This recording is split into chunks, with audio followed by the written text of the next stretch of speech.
obviously something was off. I'm really trying to find the groove in what will work for my everyday life. Phoenix rising from the ashes. Time for change, not the word diet. Did you think that you were living a healthy lifestyle? I was like, oh, you don't even understand.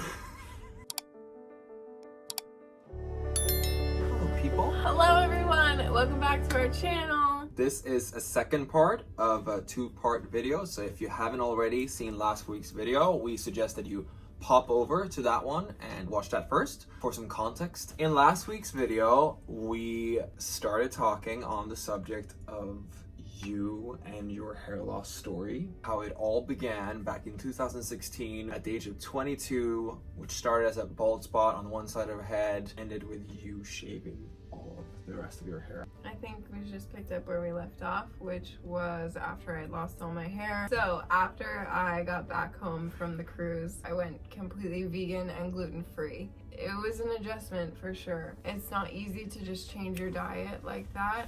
But for me, in the time that I was going through, my appetite was already completely taken away. I didn't really want to eat to begin with, so the transition over to being vegan and cutting out all these things that I had before was not super hard for me. It sounds horrifically hard though, because I've not been vegan for 2 years, and my changeover to veganism was very progressional. I went vegetarian, and then I had a period where I was mostly vegan, but I had some meat, and then I went fully vegan. But this switch that you did was like overnight. I think it's different for everybody, and I think for you, it probably worked better for you to do it in phases. Whereas for me, I think it's better that I just went cold turkey. I was going through such a hard time in my life, so it was like the time for change. Like a phoenix rising from the ashes. Sure. So yeah, I got back to LA. I went back to work. I started eating totally different. I started trying to accept the fact that I was bald. Your life becomes totally different when getting ready involves putting a wig on and washing the wig and styling the wig and planning when you're gonna do all these things because they take time. And having a performing job at the time, it was crucial that I was always ready and that my hair was always done. But it was really hard, and it was an adjustment for sure. After you changed over to becoming a vegan, did you feel a massive change in your body? Like, No. did you didn't feel like an instant reaction? I knew that it would take time, and I was still dealing with so much mentally and emotionally. You're in this headspace where you're like, okay, this is the situation. This is not a sprint, this is a marathon where I have to reset, reboot the system, and get healthy again. And Well, there was a realization at one point. I think after all my hair was already gone, I knew that it was gonna take time, and it wasn't something that was just gonna come back right away, or it might not come back ever. I, in the beginning, wanted to fix it so quickly and wanted to save my hair from falling out. After my hair was already gone, it was like, okay, I know that this is gonna be a journey. I know that this is gonna take time to heal myself. And that's not even speaking about my hair coming back, just heal myself in general, because obviously something was off. I didn't feel healthy while I was losing my hair or before I was losing my hair. Ever since my skin issues started, I wasn't feeling my best. It takes it out of you when you don't feel like comfortable in your own skin. but prior to this, I mean, like before you went through your hair loss, did you think that you were living a healthy lifestyle? Because obviously you were a performer, you were working out, you were eating Whatever I wanted. okay, so it wasn't like you were like living this lifestyle that the world or society deemed as healthy, because nowadays we know that there's a lot of different ways of living your life, and there's a lot of different truths out there on what a healthy lifestyle is. If we backtrack just a little bit, I was living in California and I had just moved there. I was new to all the great things about California. I was living in Orange County. Like, my life was good. I was happy, but I was eating whatever I wanted. And I always had a gut instinct that like I should take care of myself better with what I eat. But I never really tried that hard. Like, I was hanging out with friends all the time. I was like, we would bake all the time. Don't you think that's also a teenage thing, or like you're in your early 20s, like food can't affect you? I moved to California and then I moved to LA, like was living by myself for the first time ever. So you don't take care of yourself when you live on your own for the first time. Maybe some people do. I didn't. I lived my best life. I was eating what I had donuts for breakfast. You're like, I can eat whatever I want. No one's watching. Your gut is watching. Your gut is definitely Your kidneys and your liver is watching. When I was going to yoga and I was active and I was dancing, and so for me it didn't matter. I can burn it off later. I can just go to dance class and then eat whatever I want afterwards. I feel like that's one of the most common mentalities in society. Now, I also have this mentality of like, I can outtrain a poor diet. You can't. People always say, you know, abs are made in the kitchen. That's just a saying, but it goes so much with your body. You wouldn't treat the insides of your computer or anything materialistic in a bad way. Like, you wouldn't give your computer something that might give it a virus. We do this every single day to our bodies. We are also not perfect. By this point, you had come to a conclusion that you had to strip it all back, you had to start over, and you had to eat as clean as possible, where veganism was your vehicle and everything within that was going to help you in your progress and in your journey forward. Not only doing all these things, but also finding something that was a lifestyle that I could maintain. Because if I was just going to do this for a short period of time and then go back to my old ways, nothing would have been solved for the long run. I don't know if I realized that to begin with, but after 6 months or so went by, I realized, okay, I'm really trying to find the groove in what will work for my everyday life and what I can take with me as years go on, because diets are so short term, and a diet is just, first of all, not the word diet. We don't like the word diet. People go on diets looking for an answer long term when a diet is only short term. You were trying to find a lifestyle and something that you could hold on to, that you could actually like, this is my life now.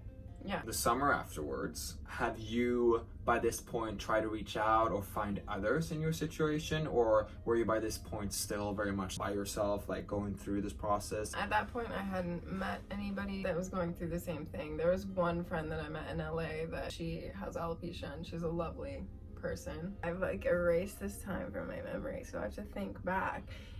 So that summer I was connected with my best friend Christy, who has alopecia, and now she's created an entire community for women who have lost their hair. And she came to LA in August that year. So we ended up meeting up and just clicking immediately. We were at the same speed in life. We were just like really going through it together at that time. We really found hope in each other while going through this time and trying to live in LA as dancers, going to auditions and wearing wigs. And we used to go to our hair appointments together. We'd both get the day off to go get our hair done because it was such a tragic day every time we had to do it. A lot of the time we go through hardship by ourselves and we're not able to carry it together with someone else.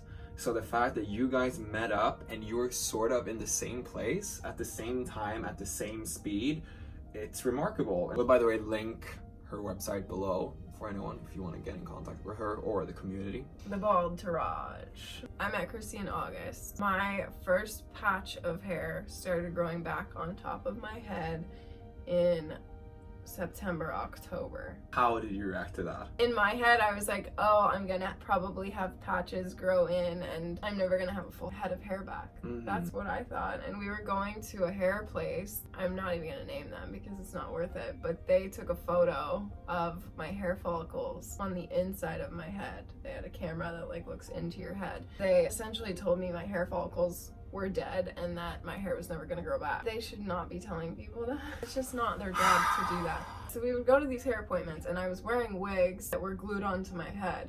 So I would see the progress every time I would go to the hair appointments because that's the only time that I would take the wig off. Otherwise I was sleeping with it. I was keeping it on my head until I would go back and get it re-glued. Is that how it always is with wigs? No.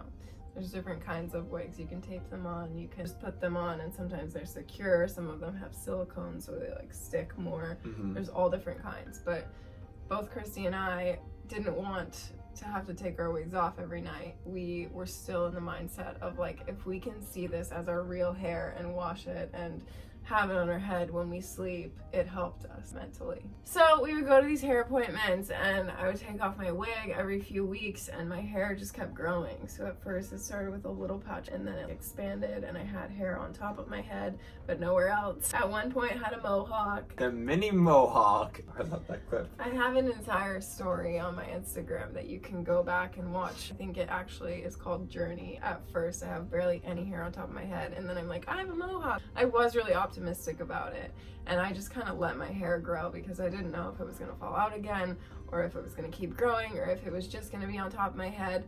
Like, I didn't know and I was just trying to accept that. Because that's also very common for people. Yeah, and some people just prefer to be bald because then you don't have to go through the pain of losing it again. Like, it's a lot. I was just gonna let it grow and see what happened because I didn't want to have any expectations. Did it just fill in from you always wearing a wig to you deciding to, I don't need the wig anymore? I continued to go get my hair done at this place and eventually it started to grow in on the sides. It grew in almost completely on the sides, and then I was offered a contract for the company that we're working for now to go to Europe and do a 6-month contract on a ship.